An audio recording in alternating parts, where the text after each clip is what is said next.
Everyone! Welcome back again to my channel. So eto mga kasukay mga kalingap, eto yung pagpunta ni Kuya Federico dito sa bahay ni Labianse. So matutunghayan natin at mapanood po natin ano ba yung mangyayari dyan. Tara, panoorin po natin ang video na ito. Pero huwag niyo pong kakalimutang mag-subscribe. Val Santos Matubang, Kalingap Rob, at Edna Vlogs. Oo. Hindi naman kasi yung pakay ko, talagang pakay ko. Personal na ano, paghingi ng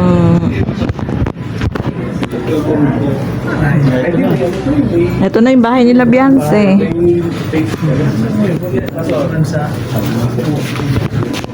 Diba? Okay lang to, pero hindi ko pala kilala. Sino? Mami Hansel? Lamig ako. Nakilala niyo po ba kung sino yan? Ayan, magpakilala ka na. Okay lang daw, pero hindi pala kilala. Magpakilala muna kayo. Siyempre. Speechless si Mami. Speechless. Pading sila. Pasensya na. Madi. Tao lang naman po tayo nagkakamalit lang. Parang naiiyak si Mami Hansel. Bakit pinagpapawisan ka kung narating lang? Okay lang daw, pero hindi pala ako nakilala. Pambira yan. Kailan po yun? Tama yan. Kilala mo na. Musta? Pati si Jubal. Parang iyakan. Pati si Jubal. Ano po masasabi niyo sa kay Federico? Grabe mo yan. Ano po masasabi niyo? Masaya po. Masaya po. Parang Lagay na din. ay Naiyak na. sa point na Naiyak lang. din ako. Shout out. Ayun. Kumbaga. Hindi po lang. Wala po ba kayong ano? Gusto sorry ka na? Ayan si Dr. La. Sorry ka na? Hindi na kaya. Ikaw na lang daw mga para sa akin. Di ba? Ikaw na lang daw.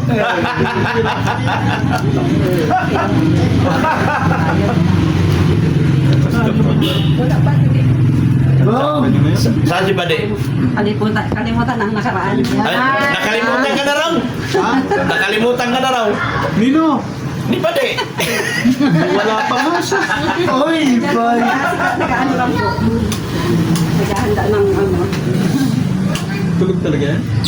Gising po. Naiyan. Hindi pa lang. Nakasabi. Tulog kayo na yan kasi naiyan. Marami na Sila lang talaga. Kasi nasa plano naman yan. Para pala.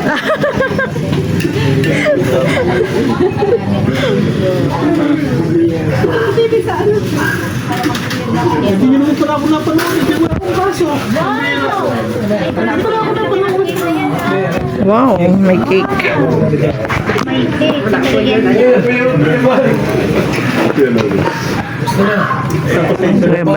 Uy! Abisis ko! Ibang bakot. Siyempre.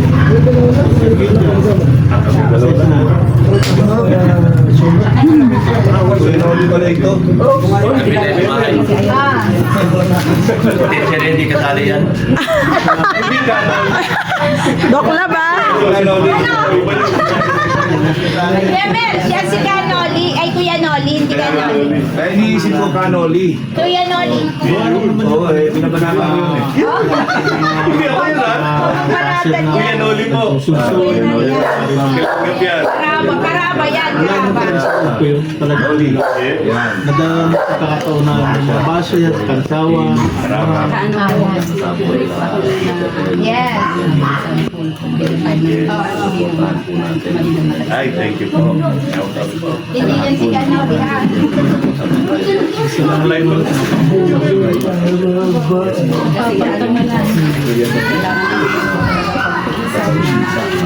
ka naman daw feeling ano, subaybay ko naman kayo. Galing na din ni Jubal, oh. Nag-video na rin. Una pa man. Yes! Talaga. Yes!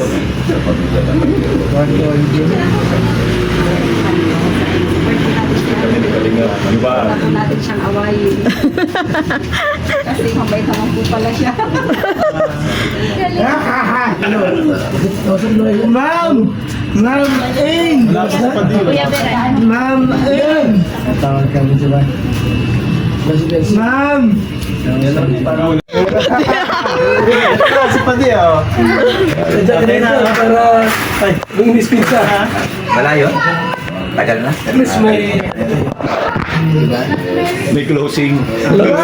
Sure. Siguro kami nakatulog sa gilid. Sikat kaya ako dito. Sisikat. Katakot-takot ang basing mga buting dito. Normal, pag may mga basing. Pero sumikat lalo. Ay, gano'n? Ang mahalaga, nag-sorry ka. Yan ang mahalaga. Kaya ako yung mga bashers. Importante, bukal sa loob mo yung pagpunta. Okay? Uy, may kikinap. Naglalaban man kayo, kung meron na, kung meron pa, makipag-usap na lang kayo, pumunta kayo dito. Yan, tama yan. Hindi mas maganda yun. Para hindi na magulong sistema. Hindi naman alam talaga ang sitwasyon eh. Hindi nyo alam nakikita. Ako, kita ko. Kaya nandito ako ngayon ko. Mismo ako nasaksiyan ko. Maganda rito. At yung sinasabing mga sponsor na nagkamali sila ng pag-sponsor kay Val Santos, malabo yun. Lahat ng pera ninyo walang nasayang. Napunta sa mabuti. Walang budol-budol na sinasabi nyo. Wala rin. Tama na yung akusasyon.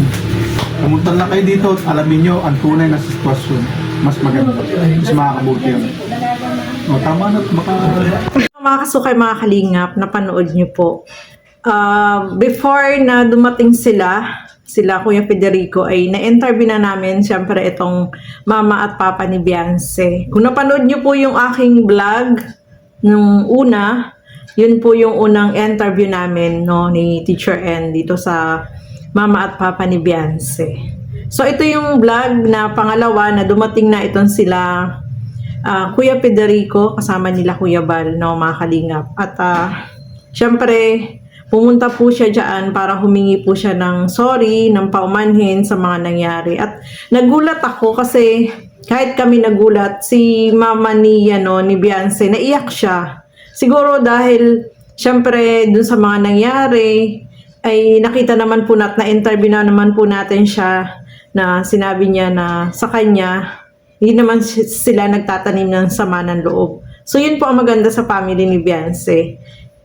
Siguro naiyak siya kasi hindi niya rin ina-expect na makikita niya ng personal itong si Kuya Federico, no, mga kalingap, kasi alam naman natin yung mga nangyari. Kaya kahit siguro siya, yung nasa damdamin niya at sa isip niya, hindi niya ini-expect na pupuntahan sila doon at para humingi mismo ng sorry itong si Kuya Federico. So naintindihan po natin, no, mga kalingap. Siyempre kahit na yung mga nangyari noon ay talagang napapabilib tayo sa kanila, sa kanilang pamilya, sa family nila Beyonce, kasi talagang sa kabila ng mga nangyari na paninira na hindi magaganda, alam natin kahit tayo noon ay naapektuhan, pero tinatanggap natin kasi yung pagkakamali ng isang tao ay itinatama niya, no, mga kalingap. Kaya nakakatuwa kasi yung family ni Beyonce talaga, hindi sila tanim ng sama ng loob. Kasi naitanong din po namin sa kanila kung nagalit ba sila o ano. Sabi nila, wala na yon, tapos na yon. So yun ang kagandahan, o mga kalingap. So mas masarap yung magpatawad sa taong kita naman po natin na humihingi ng tawad at nagbago yung kanyang pananaw sa buhay. At alam natin na hoping na tuloy-tuloy po ito, no, mga kalingap.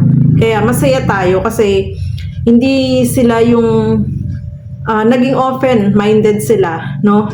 At yung hindi sila nagtanim ng sama ng loob sa kanilang damdamin. Kasi naitanong din po namin, no, mga kalingap. Kaya sobrang masaya tayo. At nakita natin kung gaano rin kasaya si Kuya Federico. At nabanggit din naman niya na lagi niyang sinabi sa amin na kaya daw siya nagbago kasi wala naman daw siyang ipinaglalaban, wala naman daw patutunguhan yung kanya ipinaglalaban. So, mas maganda gumawa ng tama. So, yun ang nakakatuwa doon ng mga kalingap. Kaya, masaya po tayong lahat dahil yung taong dating naninira sa kanila ay nagbago na ng pananaw sa buhay at naging positibo na yung pananaw niya dito sa kalingap at especially dito sa family nila Beyonce, no? kung may nagawa man daw siyang pagkakamali ay humingi siya ng pasensya. So, tao lang tayo at tayo naman po ay nagpapatawad, di po ba? So, ganun yung family ni Beyonce, no, mga kalingap. Kaya, masaya po. So, napanood niyo naman po yung video, no, mga kalingap, at nakakatuwa kasi yung taong nagpapatawad sa taong nagbabago ay napakasarap po yun sa pakiramdam, no, mga kalingap. So, ayan po, nag-enjoy po tayo sa pagpunta dyan. Gusto pa nga kaming pakainin doon. Kaya lang, syempre nakakahiya naman po, no, mga kalingap. At masaya tayo kasi yung family nila Beyonce ay talagang inasikaso po kami doon, no, mga kalingap. So, ayan po, no, maraming salamat sa inyong walang sawang panonood at pagsuporta dito sa aking mga ginagawang reaction video. Syempre, suportahan po natin lahat ng mga Kalingap partners, Kalingap reactors. So, hanggang dito na lamang po muna. Keep safe, everyone. Thank you for watching. Mabuhay po tayong lahat. Bye-bye!